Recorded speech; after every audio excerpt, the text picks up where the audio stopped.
कायनात को ललकारे तो कुदरत खामोश नहीं रहती। वो अपनी सबसे छोटी मखलूक से भी सबसे बड़े फख्र को मट्टी में मिला देती है। ये कहानी है नमरूद की, जो बाबल की अजीम सुल्तनत का बेताज बादशाह था। इसका शहर सोने, चांदी और बेपनाह शान शौकत से चमकता था। जब वो अपने तख्त पर बैठता तो हजारों गुलाम, फौजी सालार और वजीर उसके सामने सजदे में गिर जाते थे। मैं खुदा हूँ, जिंदगी मैं देता हूँ और मौत भी मैं ही लेता हूँ। एक दिन निमरूद के दरबार में उसका सबसे बड़ा नजूमी आजर हाजिर हुआ। ऐ बादशाह, मैंने देखा है कि जल्द ही एक मर्द पैदा होगा जो आपके दीन को बातिल कर देगा।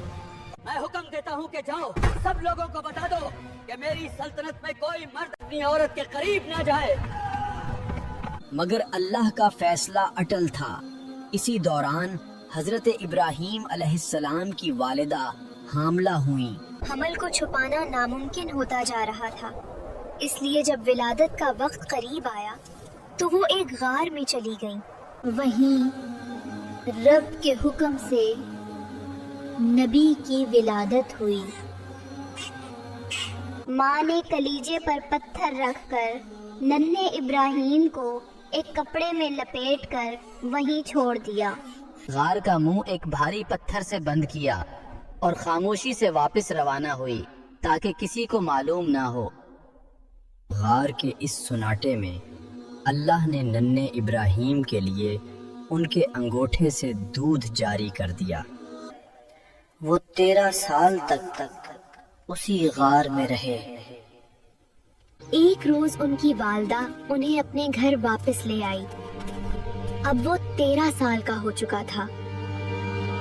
जब आजर घर आया और उसने इब्राहीम को देखा तो पूछा, ये कौन है जो इस सल्तनत में जिंदा बच गया? ये कौन है और कैसे बच गया? हालांकि बादशाह निमरूद ने तो सख्त निगरानी का हुक्म दिया हुआ था। ये तेरा ही लड़का है जो 13 साल पहले गार में पैदा हुआ था। अफसोस है तुझ पर। अगर बादशाह को पता चला तो मेरी क्या इज्जत बाकी रहेगी। उलमा के दरमियान इख्तलाफ है कि आजर हजरत इब्राहीम अलैहिस्सलाम के वालिद थे या चचा थे या नाना। आजर परेशान था, समझ नहीं पा रहा था कि इस बच्चे के साथ क्या करे। मगर जब उसने अपने बच्चे को देखा तो उसके दिल में बेख्तियार मोहब्बत भर गई। आजर नमरूद का वजीर और बाइख्तियार शख्स था। नमरूद कोई भी काम आजर से पूछे बगैर नहीं करता था। आजर बुत भी तराशा करता था और अपने लड़कों को वो बुत बेचने के लिए बाजार भेजा करता था। एक दिन आजर ने इब्राहीम अलैहिस्सलाम को भी अपने दूसरे बेटों की तरह बुत बेचने के लिए बाजार भेजा, लेकिन नबी का अंदाज सबसे मुख्तलिफ था। वो बुतों को रस्सी में बांधकर जमीन पर घिसेटते थे। कौन खरीदार है इस चीज का जो ना नुकसान देती है और ना फायदा? यूं लोगों को मालूम हो गया कि ये नौजवान बुतों को नहीं मानता। फिर एक दिन ईद का मौका आया। नमरूद और तमाम अहले शहर इबादतगाह की तरफ रवाना हुए और हजरत इब्राहीम अलैहिस्सलाम को बुतखाने की निगरानी जिम्मा लगा दी गई। ये वही लम्हा था जिसका नबी को इंतजार था। वो एक बहुत बड़ा कुल्हाड़ा लेकर बुतखाने में दाखिल हुए और एक बड़े बुत के सिवा सबको टुकड़े टुकड़े कर दिया। फिर कुल्हाड़ा उसी बड़े बुत के कुल्हे पर रख दिया। जब नमरूद और लोग वापस आए तो अपने खुदाओं को इस हाल में देखकर गुस्से से पागल हो गए। ये किसकी हरकत है? बुत खाने का ये हाल किसने किया? वो जिंदा नहीं बचेगा। हमें यकीन है कि ये इब्राहीम का काम है। वो बुतों को नहीं मानता। तुमने ऐसा क्यों किया? क्या तुझे मेरा डर भी नहीं था? कुल्हाड़ा बड़े बुत के कंधे पर है। मुझे लगता है उसी ने छोटे बुतों को तोड़ा है। क्या तुम्हें मालूम नहीं कि ये बुत तो पत्थर के बने हैं? ये न बोल सकते हैं और न हरकत कर सकते हैं। तो फिर इस बड़े बुत से ये पूछो कि उसने बाकी बुतों को टूटने से बचाया क्यों नहीं? तुम पागल हो क्या? वो बुत देख नहीं सकते और न एक दूसरे को टूटने से बचा सकते हैं। अब मुझे ये बताओ, जो बोल नहीं सकते, देख नहीं सकते, हिफाजत नहीं कर सकते, वो खुदा कैसे हो सकते हैं? ये जवाब नमरूद के गरूर पर ताज़ियाना था। वो गुमसम रह गया। समझ नहीं पा रहा था कि क्या जवाब दे। फिर नमरूद ने सिपाहियों को हुक्म दिया कि एक बहुत बड़ी आग जलाई जाए। फिर एक बहुत बड़ी आग जलाई गई जिसकी शिद्दत मीलों दूर तक महसूस होती थी। अब मसला ये था कि इतनी बड़ी आग के करीब कैसे जाया जाए और इब्राहिम को आग में कैसे डाला जाए। एक मुंजनीक बनाओ, उसकी मदद से इब्राहिम को आग में डालो। अल्लाह ने आग को हुक्म दिया, ए आग, इब्राहिम पर ठंडी और सलामती वाली हो जा। जब नमरूद ने ये मंजर देखा तो उसकी आंखें फटी रह गईं। ए इब्राहिम, तुम्हें आग ने क्यों नहीं जलाया? ये सब कैसे हुआ? नबी ने फरमाया, ये मेरे परवरदिगार की कुदरत है जिसके लिए कुछ भी मुश्किल नहीं। वक्त गुजरता गया मगर नमरूद ने फिर भी अल्लाह पर ईमान न लाया बल्कि खुद को खुदा समझता रहा। एक दिन नमरूद ने हजरत इब्राहिम अलैहिस्सलाम से पूछा, तुम्हारा खुदा कौन है? नबी ने फरमाया, मेरा रब वो है जो जिंदा करता है और मौत देता है।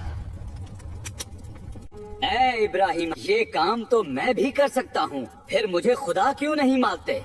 नमरूद का हुक्म है कि एक कैदी को मौत और दूसरे को आजाद किया जाए। ए इब्राहिम, देखा, मैंने एक को मार दिया और दूसरे को जिंदगी दे दी। नबी मुस्कुराकर जवाब देते हैं, अच्छा, मेरा रब तो सूरज को मशरक से निकालता है, अगर तुम खुदा हो तो मगरिब से निकाल कर दिखाओ। नमरूद ने कहा, अब मैं आसमान पर जाऊंगा और इब्राहिम के खुदा से लड़ूंगा। नमरूद ने अपने तमाम सिपाहियों को कहा, तुम तैयारी करो, हम हर सूरत इब्राहिम के खुदा से जंग करेंगे।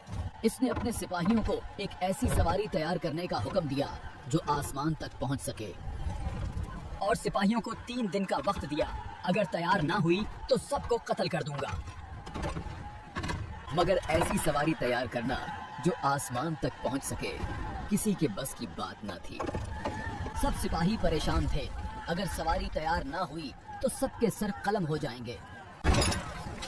4 उकाब बांधो, ऊपर गोश्त लटकाओ, वो उड़ेंगे तो तख्त आसमान की तरफ उठेगा। नमरूद इस अवारी पर सवार होकर आसमान की तरफ रवाना हुआ। वो काफी बुलंदी तक गया मगर उसे कहीं भी खुदा नजर नहीं आया। जब वो बहुत ज्यादा बुलंदी तक पहुंच गया तो उसने आसमान की तरफ एक तीर चलाया। अल्लाह ने एक फरिश्ते को हुक्म दिया कि तीर को खून आलोद करके वापस इसकी तरफ फेंक दे। ये देखो, मैंने खुदा को मार दिया, इब्राहिम के खुदा को मार दिया। ये उसके गरूर की आखिरी इंतहा थी। अब कुदरत ने जवाब देने का फैसला कर लिया था। एक दिन जब नमरूद अपनी अजीमुश्शान फौज के साथ निकला तो अल्लाह ने उसके मुकाबले में इंसानों का नहीं बल्कि मच्छरों का एक लश्कर भेजा।